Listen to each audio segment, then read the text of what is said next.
Hi, and welcome to Michigan Matters. With a red-hot election season underway, we've convened the roundtable of Jim Holcomb, Glenn Stevens, and Jeff Donofrio to talk about it, data centers, the state of education, and how the Gordie Howe Bridge is doing a few weeks in. Plus, Rachel Stewart, who runs Gardner White, is here to discuss their growing imprint as they open a slew of new stores. It's a show gauging the pulse of politics, business, and our community. Let's get started. From CBS Detroit, this is Michigan Matters with Carol Kane. Michigan Matters is brought to you in part by Cure Auto Insurance. And we're pleased to welcome Rachel Stewart, CEO of Gardner White. It is so great to see you. It's been more than a minute since you were here. Thank you for having me. You know, time flies. It's like summer flies. Summer flies, and you have been busy with so many different things. It's like, oh my gosh, this announcement, that announcement. I'd have it no other way. Well, let's talk about some of these changes that you announced. Starting with you guys are moving your headquarters. Yeah, we moved. So you were in Warren. We were in Warren. We're now in Bloomfield Hills. Okay. And it's a beautiful building. And it's really a space for the future. We practically have space for the future, but it's just been terrific to be there. Well, and you also are opening, as mentioned, a bunch of new stores, and I think the count was 13 and 2026 alone, right? It's been crazy, yes. 26. So how many stores does that bring you to at this point? 33. Wow. And you're expanding as well into new markets, right? Grand Rapids. And how you're looking at expanding your reach. What markets and why are you looking at those particular markets? Well, we've been tracking these markets for a long time. And, you know, for what we do, real estate is so important. You know, there's not a lot of 100,000 square foot boxes just hanging out in great locations. So for us, when we saw an opportunity for a real estate play, we jumped fast because those opportunities don't come every day. So I don't think every year we're going to be opening this incredible amount of stores, but it really did make sense this year. And when it comes to types of stores, I know what's ironic about all this is that so many big box retailers are closing their stores, and particularly a lot of furniture retailers, the Art Vans and Value City, and you know those that's been around here more than a minute. Remember the old Joshua Door? You know, there's been so many furniture stores that have come and go by the time you guys are going here. What do you attribute your longevity to? Well, so first, actually, fun fact, one of my favorite fun facts is in the city of Detroit, 1912, when we were founded, there were 140 home furnishing stores in the city. Wow. Isn't that amazing? So what do I mean, I think first what we've really done and why you're seeing growth and why we can handle this growth today is we really have national talent. And I've spent the past few years really recruiting people to the state of Michigan and to our team. And what's great is you now show them the state of Michigan and Detroit, and it sells itself. You can get national talent here, which, you know, probably wasn't always the case. So I think we, the broader community, have done a ton of work, and it's paying off for all of us. So I think, you know, we have great people who are the best in the business at what they do. We, of course, have learned a lot from those who aren't here. And I mean that very sincerely. I mean, there's a lot of lessons to be learned, and I think we've internalized them and really take that very seriously. And I think, you know, like every business, you measure and you have to be able to be agile. I think COVID taught us all of that, and duck and weave as the economy changes, as consumers change, and that's what we try to be. Well, even the types of stores you're opening are different. Some are more sleeping furniture, mattress oriented. So how many different types of prototypes are you creating here? So, you know, just a year ago, we had one. We had furniture stores that you traditionally think of, and we've opened a lot of those in great new markets, including Holland, Ohio, Grand Rapids, Lansing, Flint, and Traverse City, and others. But we want to make sure we can meet people where they are. So, you know, some people want to walk into a furniture store to buy a mattress, some don't. So we've also opened bedding shops. We now have 4, and they've been terrific. And we'll keep opening those locations. And then we also have our GW home format downtown, which is entirely different too. So it's 15,000 square feet compared to our typical 100, and it's just an entirely different approach to furniture retail. And you also announced that you just purchased a new distribution center, a giant facility that was going to be an EV battery maker. That whole industry is kind of fizzled out here. Right. But you're going to be using that as well, right? Yeah, we'll be doing our distribution out of there, but not for 2 years. So we have some time. But, you know, perhaps not surprisingly, if we're growing, we needed more space for more furniture because, of course, we're the home of same-day delivery. So we need to have it in stock, and you need a building in which to stack it. So you're the 4th generation of the family. Mm-hmm. And as you mentioned, you guys started in Detroit. And the Detroit store in particular, which is down down where Dan Gilbert's Empire, right there, that across whole from thing Hudson's. there, right Yep. there, all that going on. How is that store doing? It's been what? terrific. It's been there, what, a year? Yeah, a little more than last June, I think. And how's it doing? It's doing great. I mean, as there's more activity downtown, it does better. So, as GM moved in across the street, that helps. And I just think, the more action, which increasingly there is, the better it does. And I just think it's so nice to now bring people downtown and to see it. And actually, what's been really interesting is how many tourists are in there visiting and staying downtown, which is fabulous. And, the additional opens shortly across the street, so there should be even more. Well, I know Claude Molinari, who runs Visit Detroit, a frequent guest on the show, talks about Detroit being a red-hot tourist destination. So I hadn't thought of the fact that you may have people from around the country All the coming time. in. Is that happening? All the Are you time. having people from, Ohio, which is a different place. Yeah. We'll leave that alone. Right. But other states, too, buying things and having it shipped? Yeah, having it shipped, bringing it home. But one thing I love about that is we have a lot of home goods, which we typically don't in our stores, but they're all locally made. So it's so nice to have people, California, New York, and they're all buying Detroit products and Detroit art, which is fun. We're going to continue the conversation, take a quick break. We'll be back with more Michigan Matters and talking with Rachel Stewart right after this.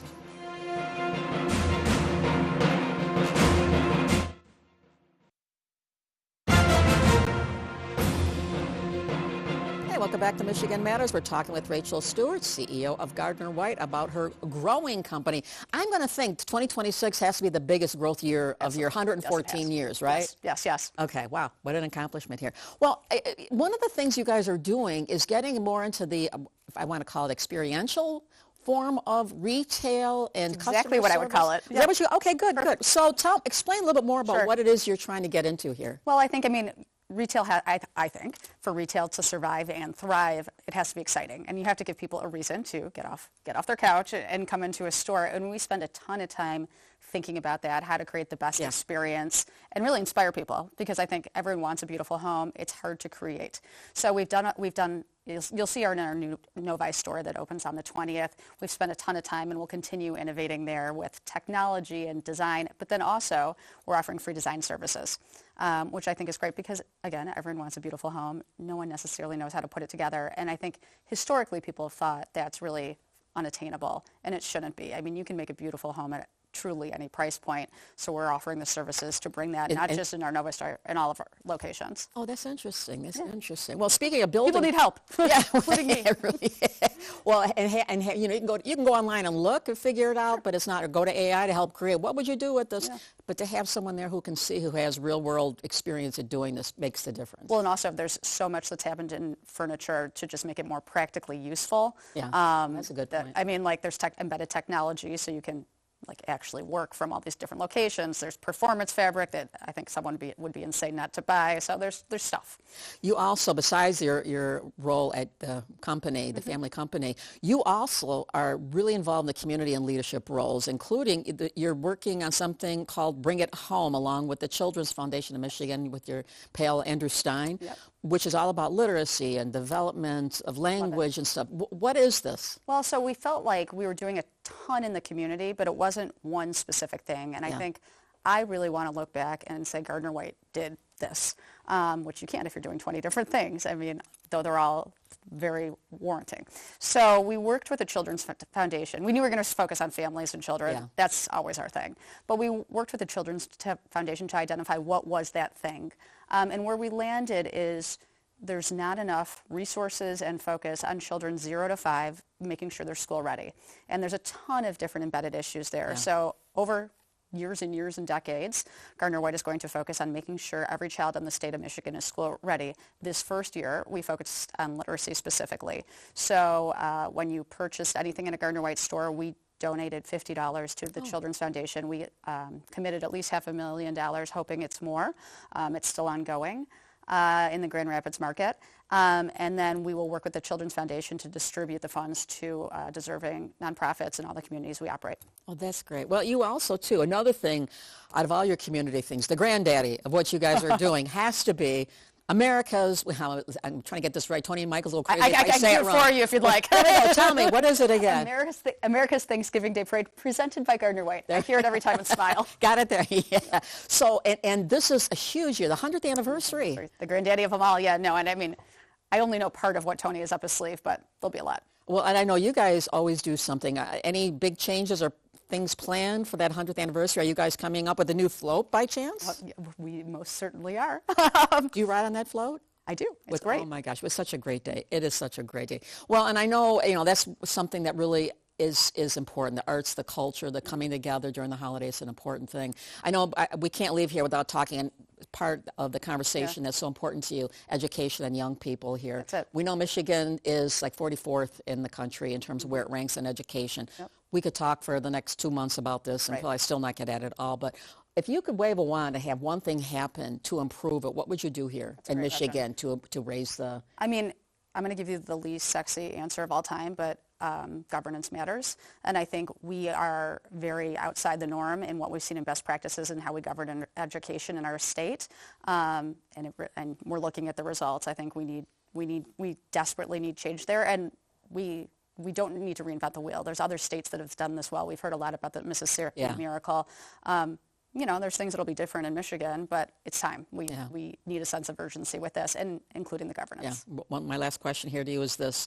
It's kind of like asking, what's the answer to world peace here? But what's your 5-year game plan of Gardner White? Do you look out 5 years? What do you hope the company is doing in 5 years from now? I think we'll keep growing. I think the thing that I really think about, and I say it all the time, if we weren't ahead of the curve, I'd want to jump. I mean, we will keep innovating, and I'm really, really focused on the retail experience and making it exciting and different.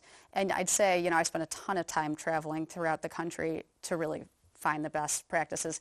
And unfortunately, there's not a ton in the furniture industry. So it's really borrowing from other industries that are doing a really good job of it. Well, and big-time retailing is under such duress right now, too. That's part of it. Yeah, but there's people that are, again, doing it really well and thriving. So what are they doing well? There's magic secrets everywhere. Well, more to talk about. We're out of time here. Rachel, thank you so much for being here. Appreciate it. We'll check in with you, too. Maybe closer to that parade and get a few more things about what's going to be going on at that parade. Tony and I can do it together. Okay. Sounds like a game plan. We'll do that. Thanks for being here. And keep it here. We're back with more Michigan Matters and talk about politics, education, the Gordie Howe Bridge.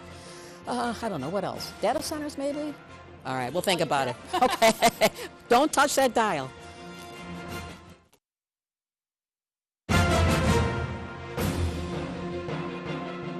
We're back as we say hello to Jim Holcomb, President and CEO of the Michigan Chamber of Commerce, Jeff Donofrio, President and CEO of Business Leaders for Michigan, and Glenn Stevens, Jr., Executive Director at Mich Auto at the Detroit Regional Chamber.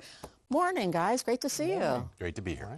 Well, we made it through this primary, round one of the election, more to come in November, and boy, oh boy, let's talk about the Senate race, which is the one gaining so much attention around the country here.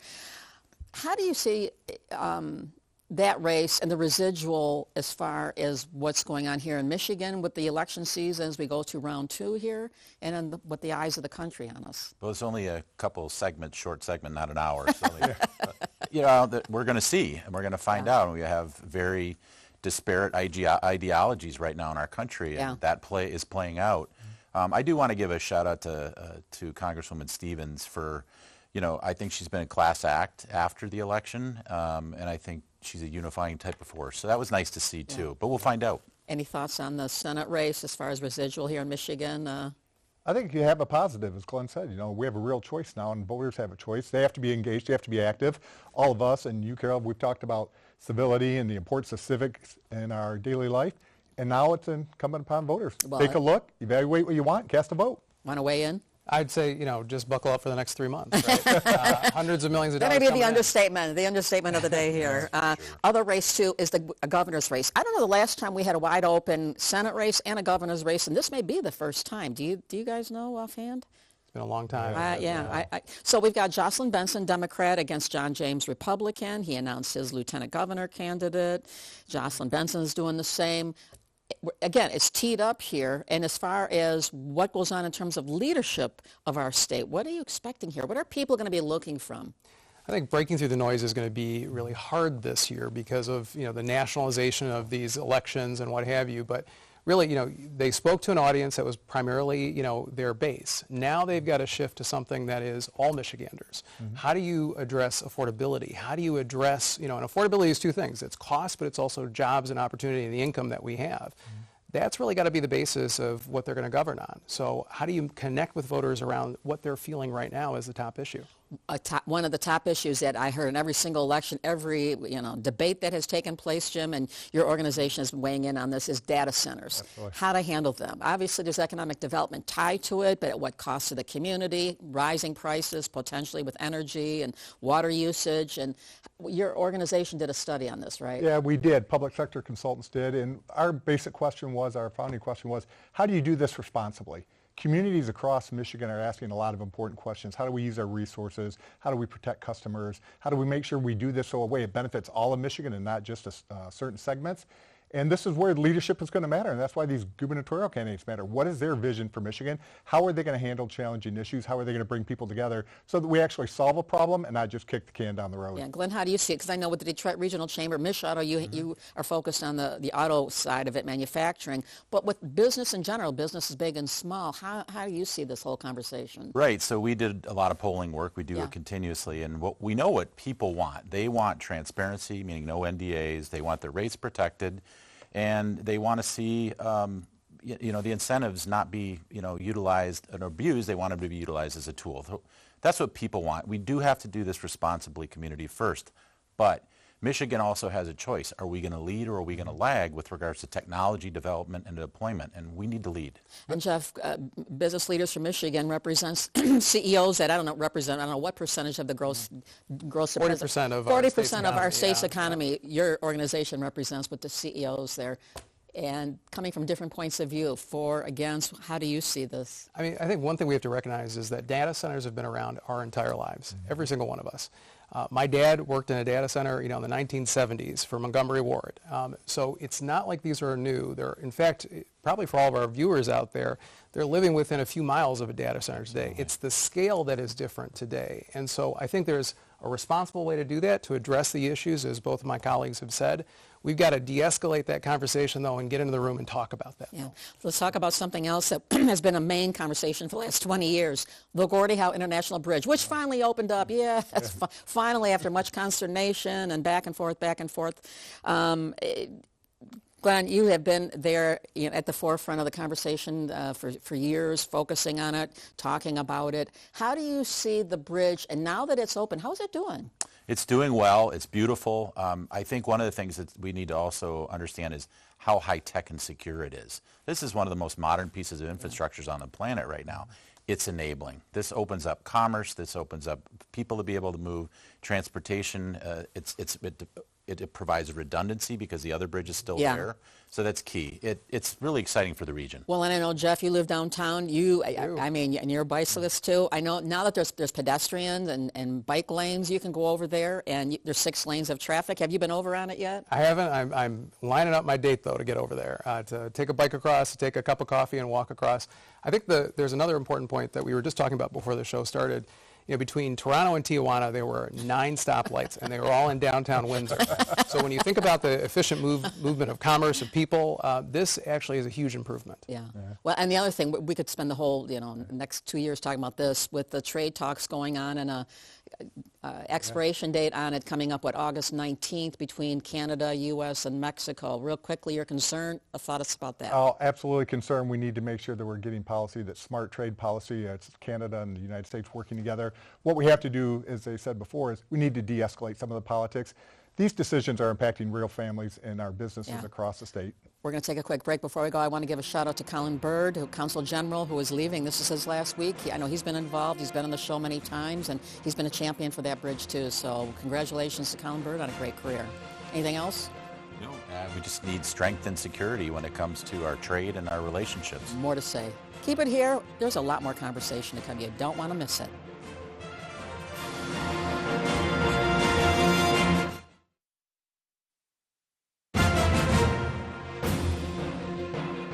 Welcome back to Michigan Matters. We're talking with Jim Holcomb, Jeff Donofrio, and Glenn Stevens about politics, community, and much more.